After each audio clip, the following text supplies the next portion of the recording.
Let's make quick comment. नमस्कार, मैं हूं Rakhi Jain. Let's my quick comment में आपका स्वागत है। कभी राजस्थान की पहचान रही अरावली अब अस्तित्व के संकट से जूझ रही है। सुप्रीम कोर्ट में केंद्र सरकार ने जो रिपोर्ट पेश की है, उसने इस प्राचीन पर्वत श्रृंखला का दायरा ही घटा दिया है। रिपोर्ट के अनुसार अब वही पर्वत कहलाएगा जिसकी ऊंचाई कम से कम 100 मीटर हो। इस नई परिभाषा से राजस्थान की लगभग 90% अरावली हिस्से को बाहर कर दिया गया है। इस बदलाव का अर्थ है कि विशाल इलाका अब वन संरक्षण और पर्यावरण कानूनों के दायरे से मुक्त हो जाएगा। यानी यहां खनन और निर्माण पर अब कोई रोक नहीं रहेगी। ये सिर्फ परिभाषा नहीं, बल्कि उस प्राकृतिक कवच को कमजोर करने का कदम है जिसने सदियों तक थार रेगिस्तान को पूर्व की ओर बढ़ने से रोके रखा है। अरावली केवल एक पर्वतमाला नहीं, बल्कि उत्तर भारत की सांसें हैं। ये प्राकृतिक दीवार पश्चिम की गर्म धूल भरी लू को रोकती है। ये बारिश के पानी को जमीन में उतारती है और थार रेगिस्तान को दिल्ली, हरियाणा और उत्तर प्रदेश की ओर बढ़ने से रोकती है।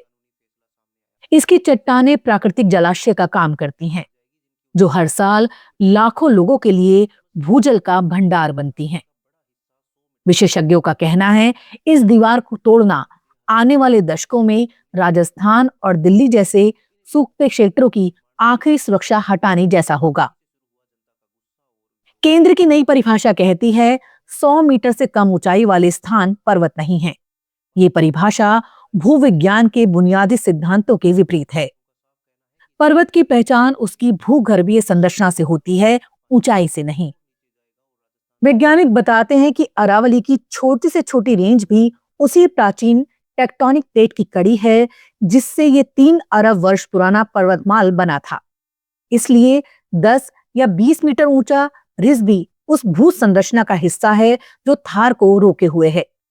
यह परिभाषा वैज्ञानिक नहीं, बल्कि प्रशासनिक सुविधा है और इसके परिणाम खतरनाक होंगे। अरावली का बड़ा भाग खनन और अतिक्रमण के निशाने पर है। जब 90% इलाके को सुरक्षित क्षेत्र की सूची से बाहर किया गया है, तो कंपनियों और ठेकेदारों के लिए यह सुनहरा मौका बन गया है। विशेषज्ञ चेतावनी दे रहे हैं कि अगर इन छोटी पहाड़ियों को हटाया गया तो थार का रेगिस्तान जयपुर और दिल्ली तक फैल सकता है। 20 से 30 मीटर ऊंची ये छोटी पहाड़ियां विंड ब्रेक यानी हवा की गति रोकने वाले प्राकृतिक अवरोध हैं। इनके बिना रेतीले तूफान और प्रदूषित हवा अबाध रूप से पूर्व की ओर बढ़ेंगे। नतीजा, दिल्ली एनसीआर में हवा और बदतर होगी, गर्मी के रिकॉर्ड टूटेंगे और भूमि की नमी लगभग समाप्त हो जाएगी। अरावली का हर पत्थर वर्षा जल के रिचार्ज का केंद्र है। जब बारिश होती है तो इसकी परतें जल को रोककर धीरे धीरे मिट्टी में उतारती हैं। ये प्रक्रिया भूजल स्तर को बनाए रखती है। अगर ये संरचना नष्ट हुई तो राजस्थान, हरियाणा और दिल्ली जैसे सूखे इलाकों में भूजल और नीचे चला जाएगा। ये केवल पर्यावरण नहीं, मानव अस्तित्व का संकट बनेगा, क्योंकि पानी ही उन इलाकों का जीवन है। विडंबना यह है कि सुप्रीम कोर्ट में याचिका अरावली को बचाने के लिए दायर की गई थी, ताकि अवैध खनन पर रोक लग सके। लेकिन केंद्र सरकार की रिपोर्ट ने अरावली के बड़े हिस्से को ही गैर पर्वत घोषित कर दिया। सरकार का तर्क है, नई परिभाषा से स्पष्टता आएगी, मगर विशेषज्ञ इसे खनन माफियाओं के लिए खुला निमंत्रण बता रहे हैं। ये नीति विकास बनाम पर्यावरण की बहस को फिर जिंदा करती है और इस बार तराजू का पलड़ा खनन के पक्ष में झुकता दिख रहा है। अगर ये नीति कायम रहती है तो अरावली आने वाले वर्षों में धीरे धीरे गायब होने लगेगी। जहां आज हरियाली है, कल वहां पत्थरों के ढेर और धूल भरी आंधियां होंगी। ये फैसला केवल पहाड़ों का अंत नहीं, बल्कि एक पारिस्थितिक सभ्यता का अंत होगा।